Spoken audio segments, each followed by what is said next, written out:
Dear friends, मैं doctor Pradeep Chaudhary, lecturer physics, government polytechnic college Chittorgarh.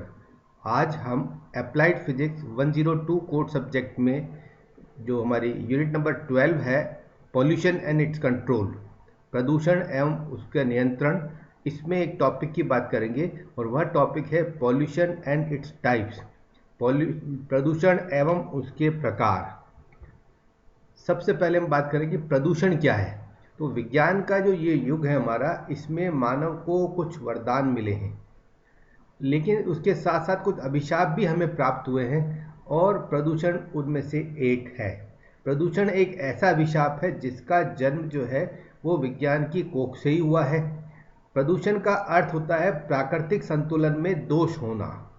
जो हमारा नेचुरल बैलेंस है, हमारा इक्विलिब्रियम है, उसमें अगर कहीं पर डिफेक्ट आता है तो उसे हम प्रदूषण कहते हैं। जैसे एग्जाम्पल दें, वायु के लिए, न शुद्ध वायु हो हमारे पास, न शुद्ध जल है, न शांत वातावरण है और ना ही शुद्ध खाना है। तो इस प्रकार से प्राकृतिक संतुलन में जो हमारा दोष आया है, यही प्रदूषण कहलाता है। पर्यावरण में दूषक पदार्थों के प्रवेश के कारण प्राकृतिक संतुलन में पैदा होने वाले दोष को ही प्रदूषण कहते हैं। व्हाट इज पॉल्यूशन, आप अब इसका आंसर देख सकते हैं। पर्यावरण में दूषक पदार्थ, जो ऐसे पदार्थ जो कि हमारे प्राकृतिक संतुलन को डिस्टर्ब करते हैं, अगर वो हमारे पर्यावरण में प्रवेश कर जाएं तो ऐसे दोष को हम प्रदूषण कहते हैं। प्रदूषण का हमारे सजीवों पर, सजीव में सभी प्रकार की चीज़ें आ जाती है, मानव, जीव जंतु और पेड़ पौधे, इन सब पर प्रत्यक्ष रूप से विपरीत प्रभाव पड़ता है और यह हमारे इकोसिस्टम को भी हानि पहुंचाता है। जो हमारा पारिस्थितिक तंत्र है उसको भी ये लॉस जो है वो पहुंचा रहा है। प्रदूषण एक प्रमुख पर्यावरणीय मुद्दा है। पर्यावरण का जो है एक सबसे बड़ा टॉपिक है प्रदूषण। यह हर आयु वर्ग के व्यक्तियों, हर प्रकार के पशु पक्षियों, हर प्रकार के पेड़ पौधों के लिए भी खतरा बना है। प्रदूषण के विभिन्न प्रकार की हम बात करें तो प्रदूषण मुख्यतया जो है वो इस प्रकार के हैं। ये देखेंगे आप इस स्लाइड में, वायु प्रदूषण, एयर पॉल्यूशन, जल प्रदूषण, वाटर पॉल्यूशन, ध्वनि प्रदूषण, साउंड पॉल्यूशन या नॉइज पॉल्यूशन कह दीजिए इसको, नाभिकीय प्रदूषण, न्यूक्लियर पॉल्यूशन, मृदा प्रदूषण, सॉइल पॉल्यूशन एंड प्लास्टिक प्रदूषण अर्थात प्लास्टिक पॉल्यूशन। तो इस प्रकार से ये महत्वपूर्ण प्रकार हैं प्रदूषण के। हमारे सिलेबस में दो महत्वपूर्ण प्रकार इनमें से विशेष है जिनको सिलेबस में डिस्क्राइब किया गया अलग से, ध्वनि प्रदूषण और नाभिकीय प्रदूषण। आप देखेंगे कि आपके ही केमिस्ट्री के जो सिलेबस है उसमें वायु प्रदूषण और जल प्रदूषण रखा गया है, फिजिक्स के सिलेबस में ध्वनि प्रदूषण और नाभिकीय प्रदूषण है।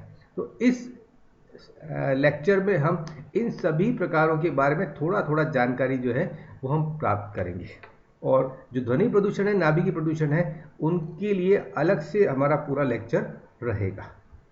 वायु प्रदूषण, एयर पॉल्यूशन। एयर पॉल्यूशन क्या है ये हम देखें तो वायु प्रदूषण का अर्थ है वायु में ऐसे बाह्य तत्वों की उपस्थिति जो मनुष्य और पशु पक्षियों के स्वास्थ्य पर हानिकारक प्रभाव डालें।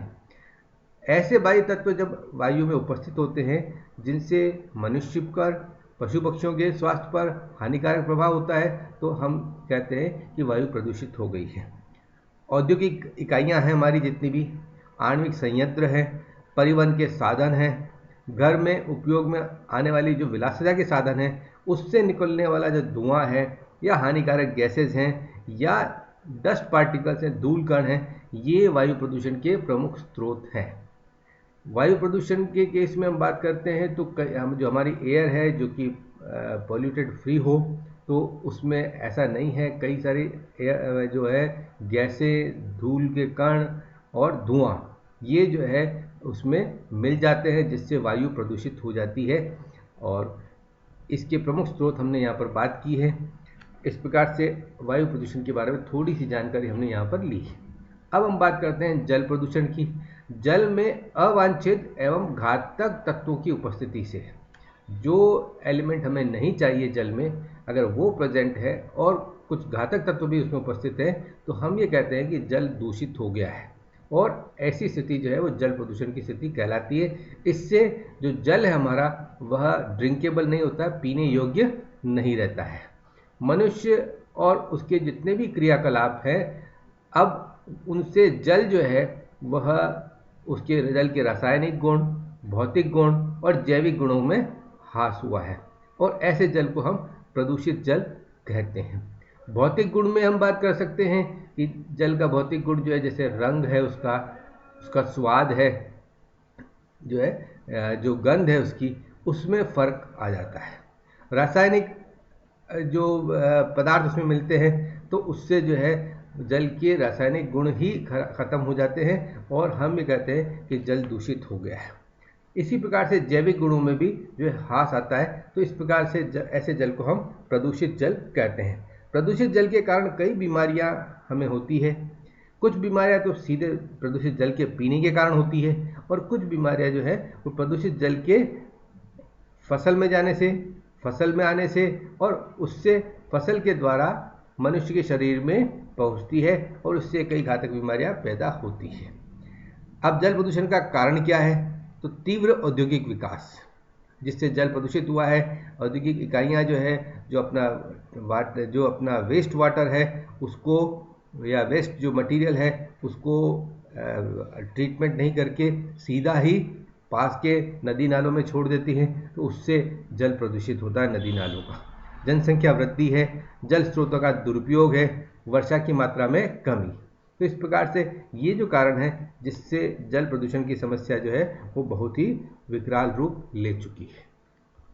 अब हम बात करते हैं ध्वनि प्रदूषण की। तो ध्वनि प्रदूषण के लिए एनवायरमेंटल हेल्थ क्राइटेरिया जो है उसने ध्वनि प्रदूषण को परिभाषित किया है।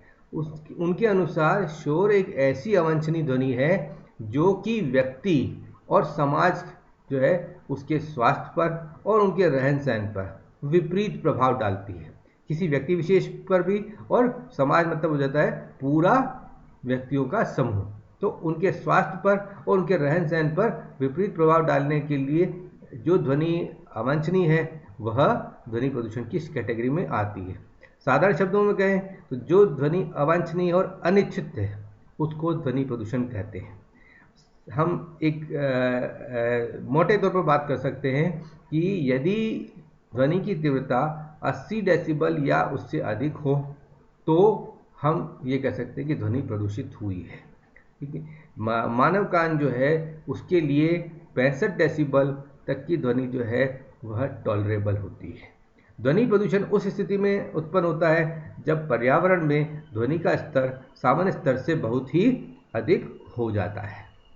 नाभिकीय प्रदूषण, नाभिकीय प्रदूषण जो है उच्च ऊर्जा के कण या रेडियोधर्मी पदार्थों का उत्सर्जन, जिससे वायु, पानी और भूमि जो है या उस पर जो मानव हैं, जीव जंतु हैं, वो उससे प्रभावित होते हैं।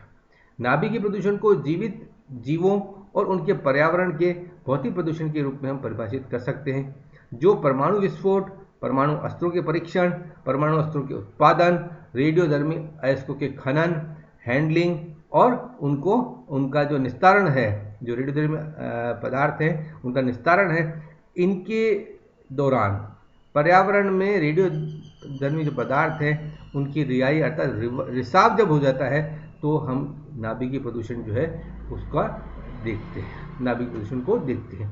आपके सामने कुछ घटनाएं हैं हाल ही में, पिछले 20-25 वर्षों में, 30 वर्षों में। एक तो चेरनोबिल की घटना है, एक जापान में जो घटना हुई थी अभी हाल ही में। तो ये घटनाएं जो है वो नाभिकीय प्रदूषण का एक बहुत बड़ा जो है उदाहरण है। मृदा प्रदूषण, सॉइल पोल्यूशन। मृदा जो सॉइल है हमारी, उसके भौतिक, रासायनिक और जैविक गुणों में अवांछनीय परिवर्तन होते हैं, जिससे भूमि को नुकसान पहुंचता है। इससे हमारी जो मिट्टी है उसकी उर्वरता कम होती है। उर्वरता कम होने से उसका सीधा प्रभाव हमारी फसल पर पड़ता है। इस प्रकार के प्रदूषण को मृदा प्रदूषण के नाम से, सॉइल पोल्यूशन के नाम से हम जानते हैं। भूमि प्रदूषक के रूप में कई हानिकारक पदार्थ जैसे कीटनाशक हैं, अनावश्यक रूप से कीटनाशक का उपयोग होता है तो वह उससे भूमि प्रदूषित होती है। रासायनिक उर्वरक हैं, जो केमिकल फर्टिलाइजर्स हमारे हैं उनका है, या जहरीली घास है, या औद्योगिक अपशिष्ट है, ये सभी जो है हमारी सॉइल को, मृदा को जो है दूषित करते हैं। तो इस प्रकार से मृदा प्रदूषण में ये महत्वपूर्ण कारण होंगे: कीटनाशक, रासायनिक उर्वरक, जहरीली घास, औद्योगिक अपशिष्ट। अब हम बात करते हैं प्लास्टिक प्रदूषण की। जब प्लास्टिक पृथ्वी में जगह जगह जमा होने लगता है और ऐसा होने से प्रत्यक्ष रूप से और अप्रत्यक्ष रूप से मानव और जीव जंतुओं पर इसका बुरा प्रभाव पड़ता है, तो हम इसे प्लास्टिक प्रदूषण कहते हैं। प्लास्टिक की ये सबसे बड़ी विशेषता है कि आसानी से विघटित नहीं होता है और बहुत ही चीप अर्थात सस्ता उपलब्ध है। इन दोनों कारण से जो है हम लोग इसको यूज़ करते हैं। आसानी से विघटित नहीं होता है तो हम इसे बार बार यूज़ नहीं कर रहे हैं कि क्योंकि इसकी कॉस्ट कम होती है, तो हम उसको फेंक देते हैं यूं ही। इससे क्या होता है, क्षेत्र की भूमि और मिट्टी जो है हमारी वो प्रदूषित होती है। ये विघटित तो होने वाला है नहीं। तो आप देखेंगे कि शहर में कई जगह नदी नालों, जो नाले हैं हमारे या नदियां हैं, उनमें ये प्लास्टिक कचरा जो है वो काफ़ी संख्या में, काफ़ी मात्रा में उपलब्ध होता है। प्रयोग के बाद हम लोग इन प्लास्टिक के जो कचरे हैं उनको यूं ही फेंक देते हैं, जिससे भूमि, नदी और महासागरों में प्लास्टिक प्रदूषण बढ़ा है। इसी के साथ साथ जो हमारे जलीय और स्थलीय जानवर हैं वो इस प्लास्टिक को या उसमें रखे गए सामग्री को खाने के उस प्लास्टिक को भी खा लेते हैं, जिससे उनके अंदर प्लास्टिक का संचय हो जाता है। इससे उनके श्वसन मार्ग और भी जो अन्य जो महत्वपूर्ण अंग हैं उनमें अवरोध उत्पन्न हो जाता है और इस वजह से हर साल कई सारे जीव जंतुओं की मौत भी हो जाती है। इस प्रकार से हमने प्लास्टिक प्रदूषण के बारे में थोड़ी जानकारी यहाँ पर प्राप्त की। प्रदूषण की जो समस्या है यह विश्व में विकराल रूप ले चुकी है। किसी न किसी फॉर्म में प्रदूषण हर स्थान पर जो है वो उपलब्ध है, मौजूद है। इसका समाधान अगर हमने जल्दी से नहीं किया तो इसका निराकरण समय के साथ साथ मुश्किल होता जाएगा और जो आने वाली पीढ़ियां हैं वो हमें कभी भी क्षमा नहीं करेगी। आइए हम आज से ही प्रदूषण फैलाने वाले कामों पर रोक लगाएं।